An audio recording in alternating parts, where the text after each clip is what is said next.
আইছে পশুরাইতে আমার বাপের মাথায় রে 2 লাখ 15 দিনের মধ্যে দেবা আমার অ্যাকাউন্টে। রাত্রে খাবার দিছে। কে খাবার দিছে? ভাই আপা আপা বলতে তোমার নতুন দাদি? নতুন দাদি কখন খাবার দিছে? স্যার রাত্রে আইছে স্যার বলতে দাদু ফোন খারাপ এবার বান্ডেল লই গেছে। খাবার দিছে কেন?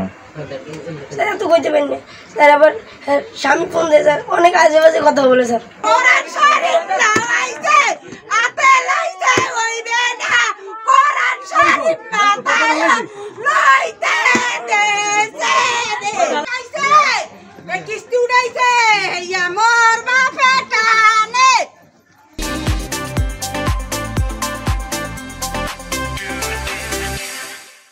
বলছে যে কিছুদিন আগে ছেলে আছে একটা, ছেলেটার কথা আমাদের কাছে বলে নাই, মেয়েটার কথা বলছে, আমরা মেয়েটা মানিয়ে নিয়েছি।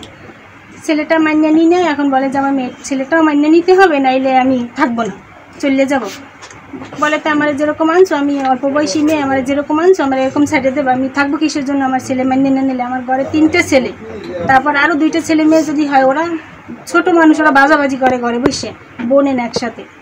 আর সেই ছেলেটা অনেক দুষ্ট, কয়েকদিন ছেলে আসে রাখছে, পরে রাখছে, বাইর বউরা টাকা চায়, বাইর বউরাও অনেক ঋণী, আমার শ্বশুরের কাছ থেকে টাকা নিয়ে বাইর বউরও দিয়েছে, কিস্তি উঠে নিয়ে দিয়েছে, পরে দিয়েছে। আর ওই পৈকেলি টাকা নিতে আইছে, আর বাইর বউ বাই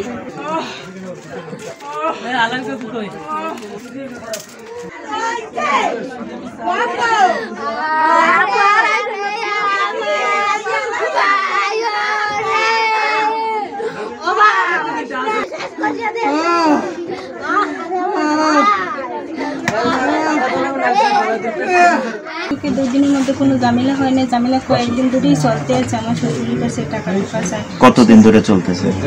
আসছে সেই থেকেই আমাদের সংসারে আর কি এরকম ঝামেলা হইতে আছে।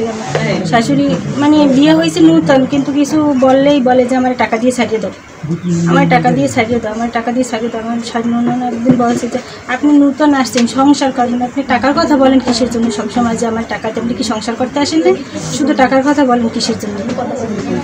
পরে অনেক ই করে, টাকা চাই, মানে খাওয়ার অনেক চাহিদা স্যার। এরকম আমাদের ফ্যামিলিতে এতটা খাওয়ার চাহিদা, মধ্যবিত্ত ফ্যামিলি, আমরা এতটা খাওয়ার চাহিদা, এটা ওটা আনতে বলে। ওই তো আমার ছেলে বললো যে ছেলের কাছে মানে হ্যাঁ মনের কথা সব আমার ছেলের সাথে শেয়ার করতে, তো কান্না করে, ছোট মানুষ সহ্য করতে পারে, ও সব ভালো মন্দ সব বলতে পারে, ঠান্ডা হইতে মাথা